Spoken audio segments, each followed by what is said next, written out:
नई शिक्षा नीति के अनुसार क्लास है और इसमें हम आज चर्चा करने वाले हैं भारतीय राजनीतिक विचार के ऊपर। और भारतीय राजनीतिक विचारक किताबों से आपकी जो विश्वविद्यालय की एग्जाम होती है उसमें अति लघुत्रात्मक प्रश्न जिनके उत्तर आपको अक्सर 20 शब्दों में देने होते हैं, तो उन प्रश्नों पर हम चर्चा करेंगे।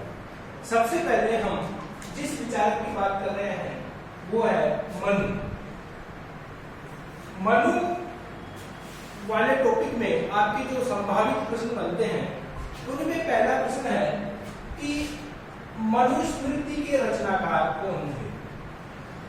मान लीजिए आपके प्रश्न आ गया 2 नंबर का प्रश्न कि मनुस्मृति के रचनाकार कौन थे, तो आपको उसका उत्तर लिखना है मनुस्मृति की रचना मनु के द्वारा की गई थी। क्या लिखना है? मनुस्मृति की रचना मनु के द्वारा की गई थी। याद कर लीजिएगा इसको अच्छी तरह से। दूसरा प्रश्न है कि मनुस्मृति में कितने अध्याय और कितने श्लोक हैं। सीधा प्रश्न पूछा जा सकता है कि मनुस्मृति में कितने अध्याय और कितने श्लोक हैं। तो मनुस्मृति में 12 अध्याय और 2694 श्लोक है। आपको केवल इतना लिखना है कि मनुस्मृति में 12 अध्याय और 2694 श्लोक है। फिर आपके एक प्रश्न यहां बन सकता है कि मनुस्मृति का रचना काल क्या है। मनुस्मृति का रचना काल यानी मनुस्मृति कब लिखी गई थी। तो मनुस्मृति के रचना काल के बारे में अलग अलग विद्वानों के अलग अलग मत हैं, लेकिन जो प्रामाणिक मत है वो प्रामाणिक मत है मजूमदार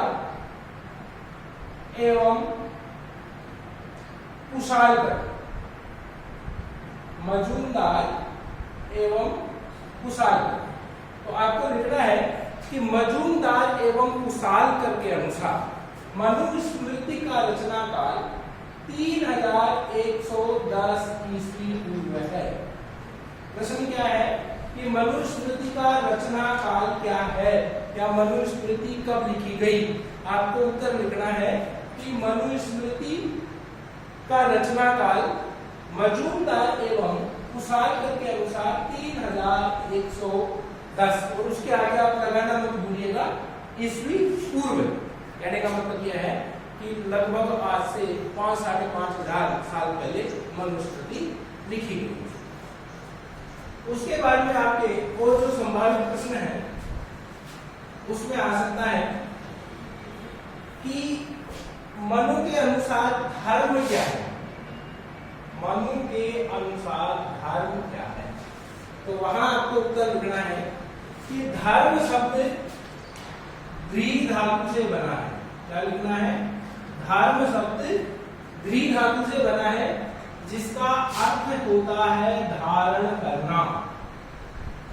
जिसका अर्थ होता है धारण करना, अर्थात उन सब तत्वों व्यवस्थाओं से है जिसे मानव मात्र द्वारा धारण किया जाए। तो आपका आंसर हो गया कि धर्म शब्द द्वि धातु से बना है जिसका अर्थ होता है धारण करना, अर्थात वो सब तत्व और व्यवस्थाएं जिन्हें मानव के द्वारा धारण की जाए धर्म कहलाता है। नेक्स्ट प्रश्न आपके बन सकता है मनु ने राज्य का सप्तांग सिद्धांत दिया। मनु ने राज्य का सप्तांग सिद्धांत दिया। सप्तांग सिद्धांत का मतलब है कि सप्त अंग, राज्य के कितने अंग होते हैं? 7 अंग। तो मनु ने राज्य के कितने अंग बताए? 7। प्रश्न पूछा जा सकता है कि मनु के सप्तांग सिद्धांत के तत्वों के या अवयवों के नाम बताइए या राज्य के अंगों के नाम बताइए। तो आपको बस सीधा उत्तर लिखना है कि जो 7 अंग हैं उनमें पहला है स्वामी, दूसरा है मंत्री, तीसरा है पूर्व, पुर का मतलब होता है किला। नेक्स्ट है स्वामी, मंत्री, पुर, राज्य, कोष, दंड और मित्र। ये 7 अंग है, स्वामी, मंत्री, पुर, राज्य, कोष, दंड और मित्र। तो ये 7 नाम आप याद कर लीजिएगा। ऐसे भी पूछा जा सकता है कि सप्तांग सिद्धांत के किन्हीं 4 अंगों के नाम बताइए, तो आपको कोई भी 4 अंगों के नाम लिख देते हैं। फिर आपसे यह प्रश्न पूछा जा सकता है कि मनु के राजा या राज्य के कार्य बताइए। मनु के राजा के कार्य बताइए या मनु के राज्य के कार्य बताइए, या कोई 2 कार्य बताइए या कोई 4 कार्य बताइए। आपको सीधा उत्तर लिखना है कि राजा के कार्य है, पहला कार्य प्रजा की रक्षा करो, दूसरा कार्य अर्थव्यवस्था को चलाना, अर्थव्यवस्था का संचालन, तीसरा काम आप सीधा लिख सकते हो सामाजिक व्यवस्था का संचालन, सामाजिक व्यवस्था का संचालन। नेक्स्ट आप लिख सकते हो परराष्ट्रीय संबंधों का संचालन। परराष्ट्र का मतलब होता है दूसरे देशों के साथ किस प्रकार से संबंधों का संचालन किया जाता है। तो मनु के राजा के या राज्य के कोई 4 कार्य बताइए, कोई ज्यादा इसमें डिफिकल्टी नहीं है आपको। प्रजा की रक्षा करना, दूसरा अर्थव्यवस्था चलाना, सामाजिक व्यवस्था का संचालन करना और दूसरे देशों के साथ संबंधों को बनाना। तो ये 4 कार्य हो। नेक्स्ट यह पूछा जा सकता है कि मनु ने राज्य की उत्पत्ति का कौन सा सिद्धांत दिया था। छोटे प्रश्नों में पूछा जा सकता है कि मनु ने राज्य की उत्पत्ति का कौन सा सिद्धांत दिया था। तो आपको लिखना है मनु ने राज्य की उत्पत्ति का देवीय सिद्धांत दिया। देवीय सिद्धांत, देवीय सिद्धांत का मतलब है कि राज्य की उत्पत्ति किसी समझौते के द्वारा नहीं हुई, बल्कि देवताओं ने राज्य का निर्माण किया है। राज्य पृथ्वी पर परमात्मा का अवतरण है, इस तरह की बातें इसमें की जाती है। तो सीधा सीधा आपसे पूछा जाए कि मनु ने राज्य की उत्पत्ति का कौन सा सिद्धांत दिया, आंसर लिखना मनु ने राज्य की उत्पत्ति के देवीय सिद्धांत का प्रतिपादन किया। नेक्स्ट आपसे पूछा जा सकता है कि मनु के परराष्ट्रीय संबंधों के अंतर्गत सार्वभौम्य नीति से क्या तात्पर्य है। सार्वभौम्य नीति क्या है और इसके तत्व बताइए, इसके तत्व बताइए। कैसे भी पूछा जा सकता है कि सार्वभौम्य नीति के कौन कौन से अंग हैं। सार्वभौम्य का मतलब होता है 6 लक्षणों वाली नीति। सार्वभौम्य नीति क्या है कि जब एक राजा या एक राज्य दूसरे राज्य के साथ संबंध स्थापित करता है तो उसे इन 6 लक्षणों वाली नीति को ध्यान में रखना चाहिए। सार्वभौम्य नीति का अर्थ हुआ कि राजा या राज्य को दूसरे राष्ट्रों के साथ संबंध बनाते समय इन 6 लक्षणों वाली नीति को ध्यान में रखना चाहिए। अब वो 6 लक्षण कौन से हैं अगर पूछ लिया आपसे तो आपको लिखना है। पहला लक्षण है संधि, दूसरा है विग्रह, तीसरा है यान, नेक्स्ट है आसन, द्वेधी भाव और नेक्स्ट है संश्रय। ये 6 तत्व हो गए, संधि, विग्रह, यान, आसन, द्वेधी भाव और संश्रय। आपको छोटे प्रश्नों में केवल नाम पूछेगा तो आपको केवल नाम लिखना है, संधि, विग्रह, यान, आसन, द्वेधी भाव और संश्रय। थोड़ा मैं इसको एक्सप्लेन कर देता हूँ। संधि यानी एक राजा को दूसरे राज्य के साथ कब संधि करनी चाहिए, कब संधि तोड़ देनी चाहिए।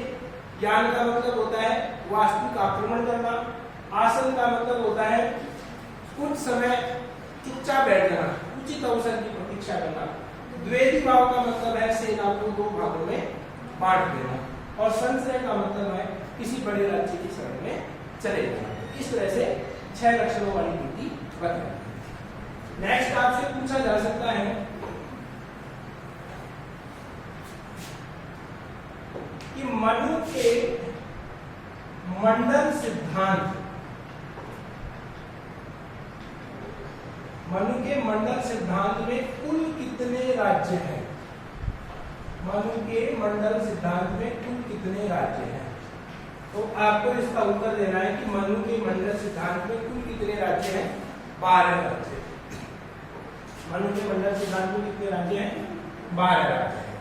अब वो 12 राज्य कौन से हैं? ये ना, अगर आपसे केवल ये पूछे कि कितने राज्य हैं, तो आपको कितने हैं? कितने राज्य हैं?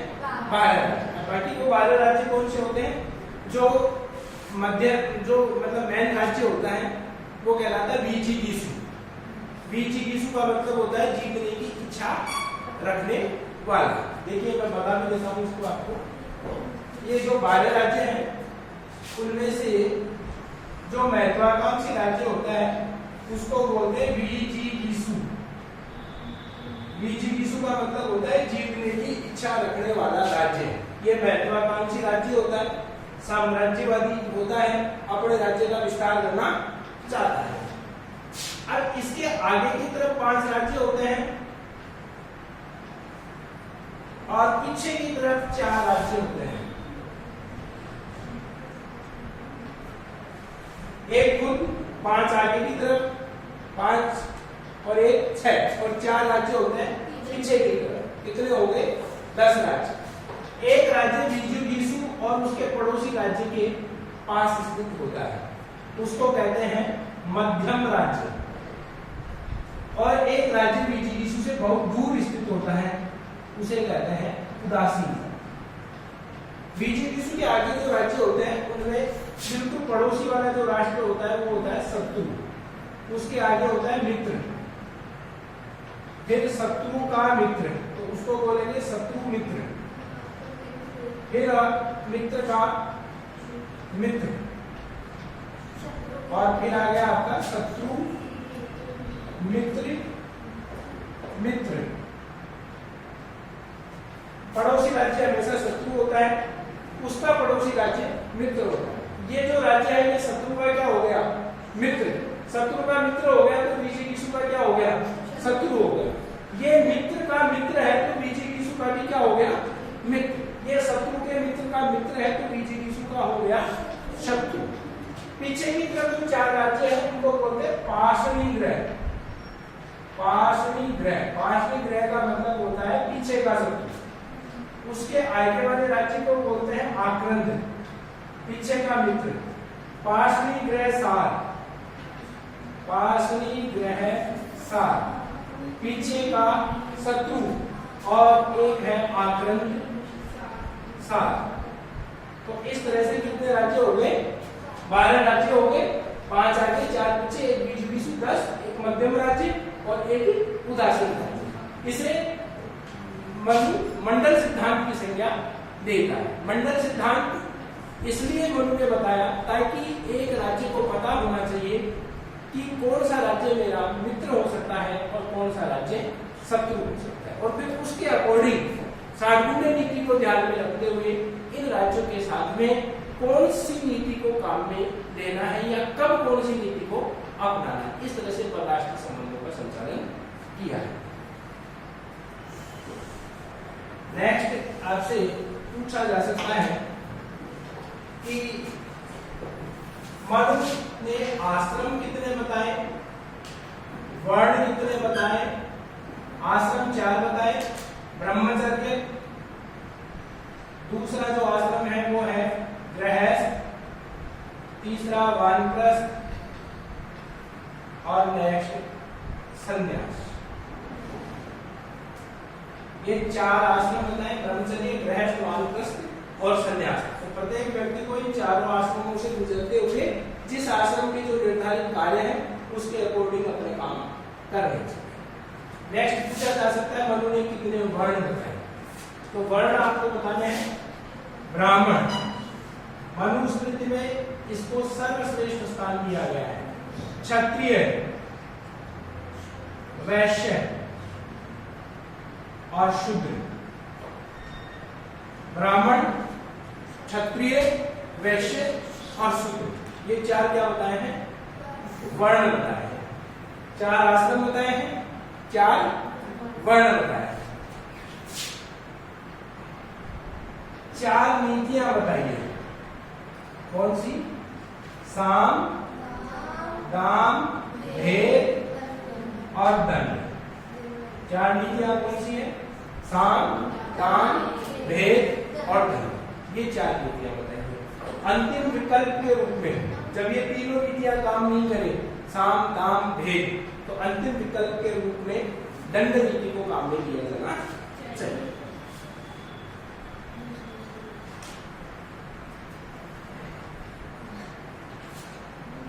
एक आपसे पूछा जा सकता है कि क्या मनु का राजा निरंकुश है? क्या मनु का राजा निरंकुश है? निरंकुश का मतलब यह है कि मनु ने राज्य की उत्पत्ति के देवीय सिद्धांत का प्रतिपादन किया है। और देवीय सिद्धांत का मतलब है कि जो राजा बना उस राजा में देवीय अंश है, देवताओं के अंश है, और राजा की आज्ञा का पालन करना प्रजा के लिए आवश्यक कर दिया गया।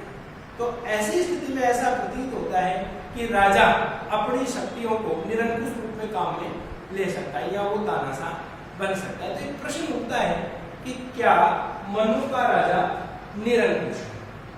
देखिए, आपको इसका उत्तर देना है कि मनु का राजा निरंकुश नहीं है। क्यों नहीं है? क्योंकि पहली बात तो यह है कि जो राजा बनाया गया है वो देवीय शक्तियों से युक्त है और इसलिए उसके ऊपर नियंत्रण है धर्म का। किसका नियंत्रण है? धर्म का नियंत्रण। यद्यपि राजा के आदेशों का पालन करना प्रजा के लिए जरूरी है, लेकिन राजा देवीय शक्तियों से युक्त है तो उसके ऊपर किसका नियंत्रण स्थापित हो जाता है? धर्म का नियंत्रण। अर्थात राजा जो भी कार्य करेगा वो धर्म संगत तरीके से करेगा। दूसरा उसके ऊपर नियंत्रण हो गया संस्थागत नियंत्रण। संस्थागत नियंत्रण। संस्थागत नियंत्रण का मतलब है कि जो संस्थाएं हैं, संस्थाओं का मतलब जैसे मंत्री वगैरह है या मंत्री परिषद है, वो मंत्री परिषद का भी राजा के ऊपर नियंत्रण होता है। तो धर्म का नियंत्रण हो गया, संस्थागत नियंत्रण हो गया। तीसरी बात कठोर दिनचर्या। राजा के लिए जो दिनचर्या निर्धारित की गई है वो एक तपस्वी जैसी दिनचर्या निर्धारित की गई है। अतः मनु का राजा निरंकुश नहीं हो सकता, वो अपनी मनमानी नहीं कर सकता। तो ये प्रश्न ध्यान में रखिएगा। नेक्स्ट, मनु ने पुरुषार्थ कितने बताए?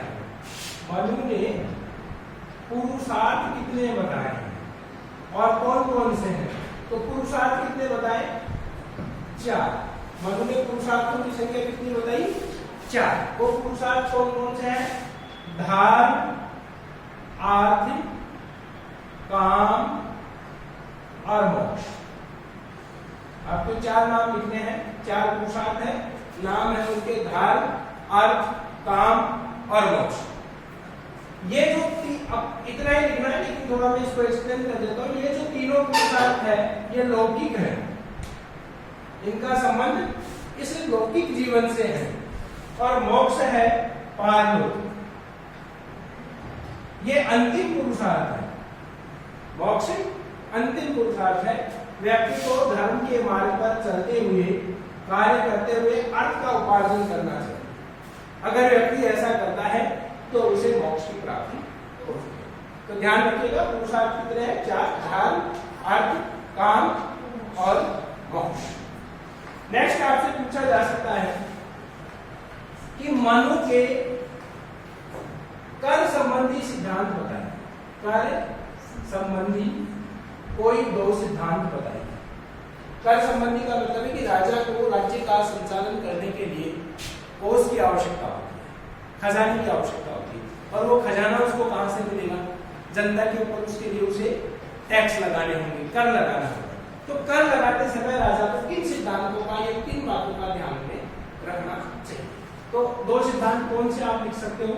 पहला, प्रजा रक्षण का सिद्धांत।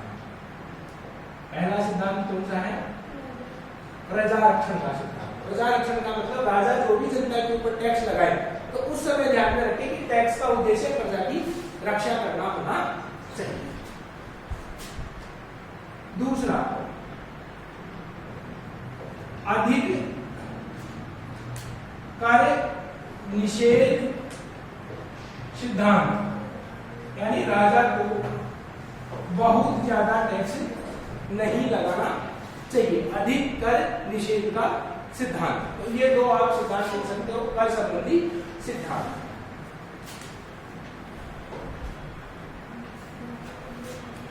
नेक्स्ट आपसे पूछा जा सकता है कि मनु का स्त्रियों के बारे में या स्त्रियों के संबंध में विचार बताइए। मनु का स्त्रियों के संबंध में विचार बताइए। स्त्रियों के बारे में मनु के क्या विचार है या मनुस्मृति में स्त्रियों के बारे में क्या विचार है। तो आप मनु का जो विचार है स्त्रियों के बारे में, वो स्त्री पुरुष समानता का नहीं है। मनुस्मृति स्त्री पुरुष समानता की पक्षधर नहीं है। मनुस्मृति में कहा गया है कि स्त्री को बाल्यकाल में, स्त्री को बाल्यकाल में पिता के, युवावस्था में पति के और वृद्धावस्था में पुत्र के नियंत्रण में रहना चाहिए। मनुस्मृति में क्या कहा गया है कि स्त्री को बाल्यकाल में पिता के, युवावस्था में पति के और वृद्धावस्था में पुत्र के नियंत्रण में रहना चाहिए। अर्थात इससे यह सिद्ध हो रहा है कि मनु स्मृति स्त्री पुरुष समानता की पक्षधर नहीं है।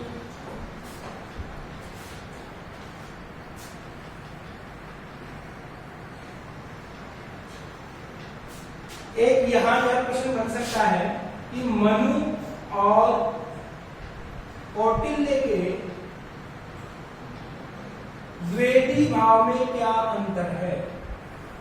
मनु और कौटिल्य के द्वेदी भाव में क्या अंतर है। देखिए, जो सार्वजनिक नीति है मनु और कौटिल्य की, दोनों की सेम है। संधि, विग्रह, यान, आसन, द्वेदी भाव, संशय दोनों ने सेम बताए, लेकिन द्वेदी भाव को लेकर के दोनों में अंतर है। मनु के अनुसार द्वेदी भाव का अर्थ है सेना को दो भागों में बांट देना।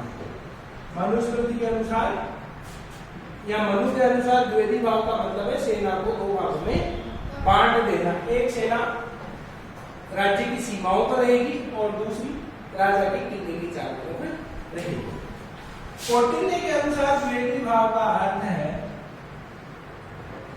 द्वेदी भाव का अर्थ है एक राज्य के साथ में संधि और दूसरे राज्य के साथ में विग्रह की नीति को अपनाना। ध्यान रखिएगा, मनु और कौटिल्य के अनुसार द्वेदी भाव में क्या अंतर है। मनु के अनुसार द्वेदी भाव का मतलब है सेना को दो भागों में बांटना, और कौटिल्य के अनुसार द्वेदी भाव का मतलब है एक राज्य के साथ संधि और दूसरे राज्य के साथ विग्रह की नीति को अपनाना। तो ये जो प्रश्न है मनु वाले जो टॉपिक है, उस मनु वाले टॉपिक से आपके 20 शब्दों वाले जो अति लघुत्रात्मक प्रश्न है, उनमें प्रश्नों के आने की संभावना है। तो आज का हमारा टॉपिक मनु था। नेक्स्ट हम बात करेंगे कौटिल्य के अति लघुत्रात्मक प्रश्नों के। धन्यवाद। Thank you.